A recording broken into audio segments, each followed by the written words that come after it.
이번에는 미디어와 관련된 과학 소식을 살펴보고 언론의 과학 보도 내용을 비평해보는 이슈앤미디어 시간입니다. 네, 공공미디어 연구소 이경락 박사 자리에 나와주셨습니다. 안녕하십니까? 네, 안녕하십니까? 네, 지난주에는 메르스와 관련된 언론 보도의 문제점에 대해 네. 살펴봤는데요. 네. 일주일이 지난 지금 이제 어떤 변화가 있었나요? 예, 지난주에 말씀해 주신 것처럼 메르스 감염과 그와 관련된 또 전개 과정 그런 것들 일부를 시간 순으로 파악을 해봤는데요. 예. 일주일이 지난 지금 더 중요한 변화들이 곳곳에서 나타났습니다. 일단 가장 큰 변화는 공식적으로 메르스 감염이 일어난 병원들이 공개된 점이고, 그리고 또 3차 감염이 본격적으로 나타났다는 점입니다. 문제는 이 과정에서 우리 언론들이 보인 보도 태도인데요. 대부분 언론이 가장 중요한 소식으로서 계속 메르스 문제를 다루면서 어떻게 보면 지나치게 공포심을 조장하거나 혹은 또 다른 중요한 시사적인 문제, 사회적 문제들 이런 것에 대해서 다루지 않게 되었다는 점, 그런 부분들이 있습니다. 그리고 이렇게 다루지 않았던 중요한 문제 중에는 메르스보다도 더 위협적인 탄저균과 관련된 그런 그 위협들도 있었습니다. 네, 그렇군요. 언론에서 메르스를 다룰 때 너무 공포감을 조성했던 게 아닌가 이런 지적에 대해서 어떻게 생각하십니까? 네, 오늘 과학 기자들 소식도 있었습니다만, 지난주에 제가 살펴본 것처럼 메르스와 관련된 기사가 처음 나왔던 것이 5월 20일입니다. 그런데 당시 언론들은 대부분 메르스의 40%라는 치사율, 이런 것에 주목을 해서 대부분 충격이라는 표현을 남발을 했고요. 그리고 중동판 사스다, 치료제가 없다, 이런 식으로 계속해서 이제 공포감을 키웠거든요. 그래서 네네. 어떻게 보면 이른바 공포 장사를 조장한 셈이다, 이렇게 볼 수 있는데요. 언론의 그런 보도대로라면 사실 어떻게 보면 병에 걸리면 두세 명 중에 한 명은 이렇게 반드시 죽는 그런다는 이야기인데, 과거 유럽 인구의 3분의 1이나 희생되었다고 하는 흑사병이 치사율이 그 당시엔 통계가 없었지만 30에서 70%, 그리고 천연두가 50%인 정도를 감안하면 정말 엄청나게 끔찍한 병이 우리나라에 들어온 셈이죠. 언론의 표현대로라면. 물론 결과적으로 지금 다른 과학 저널리즘의 그런 분석적 기사들 통해서 메르스의 치사율이 이제 통계적 문제 때문에 좀 과장된 측면이 있다, 이런 것들이 알려지긴 했지만 이미 시민들에게 이제 공포는 새겨졌거든요. 근데 그런 것들은 쉽게 사그라들지 않았습니다. 네, 다소 자극적인 보도이긴 했지만 이 언론의 환경 감시 기능을 적극적으로 수행했다고도 볼 수 있을 것 같은데요. 어떻게 보십니까? 또 언론 입장에선 또 그렇게 말을 할 수가 있겠죠. 우리가 환경 감시 열심히 하려다 보니까 좀 그렇게 이렇게 좀 띄운 게 있다, 붐을. 그런데 진짜 언론이 환경 감시 기능을 제대로 수행했다면 사실은 그런 공포심보다는 메르스 예방법에 대해서 더 비중을 두어서 보도를 했어야 됐습니다. 예. 수치상의 40%의 치사율과 또 실제 위험성 이런 것 같은 경우도 과학 저널리즘을 통해서 좀 더 분석적으로 제시하는 것이, 그런 것이 또 옳았고, 특히 이 보도들을 보게 되면 지금도 계속 문제가 되고 있는 점이 있는데, 그런 것 중에 하나가 바로 병원에 대해서 지나치게 부정적인 태도로 보도하고 있다는 점입니다. 현재 메르스는 사실 병원을 통해서 확산이 되었고, 일부 병원의 감염 방지 시스템 이런 것에 문제가 발생한 것도 사실입니다. 그런데 이에 대해서 우리 언론을 보면 메르스 감염이 나타난 병원을 마치 이제 복마전인 것처럼 그렇게 보도를 하고 인식을 하고 있는 것 같습니다. 네네. 하지만 이런 식으로 병원에 대해서 보도하는 것은 어떻게 보면 병원에 대한 과도한 불신과 또 진료 기피로 인한 그 선의의 피해를 가져올 수도 있고요. 그리고 또 질병의 최전방에서 고군분투 중인 그 의료인들의 박탈감으로도 이어질 수가 있습니다.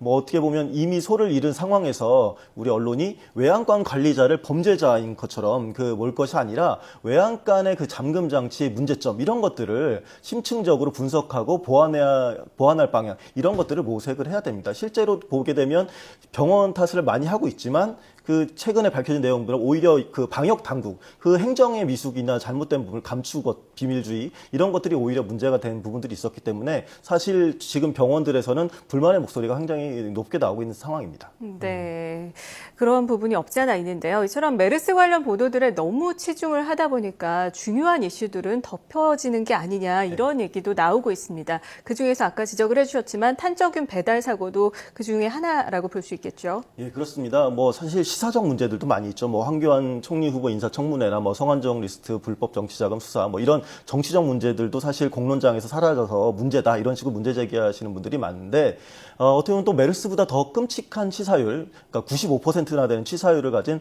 탄저균의 위협에 대해서 거의 보도가 없다는 점, 이런 부분도 심각한 문제라고 할 수 있습니다. 예를 들어서 40%의 치사율, 그것도 어떻게 보면 통계적 데이터 부족으로 인한 메르스 치사율을 막 그렇게 강조하고 위험하다 이렇게 초기에 호들갑을 떨었던 언론이 95%의 치사율을 보이는 생물학 무기 유출 뭐 이런 것들에 대해서는 거의 언급을 하고 있지 않은 상황이기 때문에 이제 좀 문제라고 볼 수 있는 것이죠. 네, 메르스 보도에 너무 치중돼서 오히려 중요한 부분이 간과되고 있다 이런 말씀을 또 해주셨는데요. 이 언론이 미처 전하지 못한 탄저균 배달 사고에 대해서 전반적인 상황 구체적인 설명 부탁드립니다. 네, 일단 다른 언론으로 얘기를 하지 않으니까. 예. 그러니까 지난 5월 28일이었는데요. 미군에서 이제 발표를 합니다. 살아있는 탄저균이 잘못 배달이 되면서 오산 기지에 있는 주한미군 합동위협 인식연구소라는 게 있는데 그것이 이제 ITRP라고 합니다. 근데 그것이 잠정 폐쇄하겠다 뭐 이런 식으로 발표를 합니다.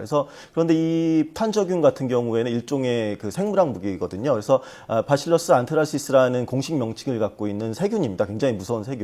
그리고 최근 보도에 또 따르면 미군 연구소가 살아있는 탄저균을 잘못 배송한 곳, 이런 것이 사실 세계적으로 66곳이나 됩니다. 그래서 한국, 호주, 캐나다 이런 3개국과 미국 내 19개 주에 있는 그런 지역으로 이제 잘못 배달했는데 네네. 이에 대해서 우리 질병관리본부가 이제 초기에 이렇게 얘기는 했습니다. 외부와 실험실 내부가 제대로 이렇게 차단이 되었었는지, 그리고 내부의 멸균 상태는 완벽한지 이런 것들을 우리가 가서 점검을 하겠다 이런 식으로 계획을 하겠다 이렇게 계획했다 이렇게 밝혔는데 그 이후 진행 사항들은 나오지 않았고요. 또 미군 측은 이 균을 이용해서 모의 실험을 했다고 하면서 실험 요원 중 22명 중에 그런데 한국인은 포함되어 있지 않다 이런 식으로 당시에 또 그런 감염자 없다 이렇게 해서 밝히면서 그 치료를 하고 있다라고 이제 지금까지 계속 얘기를 하고 있는 상황입니다. 네, 그럼 이렇게 얘기가 나오고 있는 상황에서 우리 정부는 어떤 대책을 마련을 했습니까? 안타깝게도 어떻게 보면 메르스 초기 대응과 유사하다 이렇게 보여지는데 정부는 이와 관련해서 아까 말씀드린 것처럼 뭐 계획이다라고 얘기는 했는데 특별한 조사 결과를 내놓지 못하고 있습니다. 그래서 물론 미군 측에서 정보를 제공하지 않는 그런 부분도 있지만 우리 국민의 그 생명과 또 어떻게 보면 안보가 직결된 만큼 언제부터 이런 실험을 했는지 그리고 어떤 방식으로 노출이 되었는지 이런 부분들에 대한 정보는 완벽히 공개가 되어야 되거든요. 말씀드린 대로 또 애초 미군은 해당 실험 요원들 중에 한국인 없다 이렇게 얘기를 발표를 했지만 네네. 실제로 지난 6월 7일에 방송된 폭스뉴스를 보면 해당 22명 중에 해당 대상자 중에 미국 공군 5명 그리고 육군 10명 그리고 정부 계약 근로자 3명 시민 4명 이렇게 발표를 했거든요. 네네. 만일 여기서 말하는 정부 계약 근로자와 시민이 이거 한국인이라면 사실은 매우 심각한 문제가 아닐 수 없거든요. 그래서 이런 부분들을 철저하게 또 조사하고 발표를 해야겠죠. 예. 그렇다면 우리 언론은 이 탄저균 배달 사고와 관련해서 어떤 역할을 해야 할까요? 현재로서는 사실 지속적인 관심을 유지하는 것 이런 것이 가장 중요해 보입니다. 미군이 애초에 한국인 감염이 없다고 이렇게 발표를 했지만 사실 이것이 거짓이라면 미국이 우리나라의 탄저균 실험과 관련돼서 얘기한 것들 그런 발표 전반에 걸쳐서 신뢰가 훼손될 수밖에 없습니다. 이런 경우 공포심은 그러니까 우리 국민들의 공포심은 더 커질 수밖에 없겠죠. 그러니까 그것 때문에 사실 메르스 관련된 음모론도 계속 나오고 있는 그런 부분이 있거든요. 평택 미군 기지와 평택에서 많이 했으니까. 또 미국은 미국의 실험은 처음에 한국밖에 없었다 이렇게 발표했는데 또 발표된 것처럼 캐나다나 호주 같은 것도 있었거든요. 그러니까 어떻게 보면 미국이 애초에 발표했던 것도 거짓으로 드러났으니까 이런 우리의 의혹은 더 커질 수밖에 없습니다. 따라서 언론은 어떻게 보면 굉장히 적극적인 취재를 통해서 미군이 정확한 정직한 자료를 공개할 수밖에 없는 상황 이런 방향으로 좀 언론이 압박을 가해서 유도할 필요가 있다 이렇게 생각됩니다. 네, 이렇게 중요한 문제를 간과하고 있는 게 아닌가 싶은데요. 생물학적 위협과 관해서 언론에서 다룰 때는 철저한 취재와 분석을 통해서 정확한 내용을 균형 있게 전달하도록 노력을 해야겠습니다.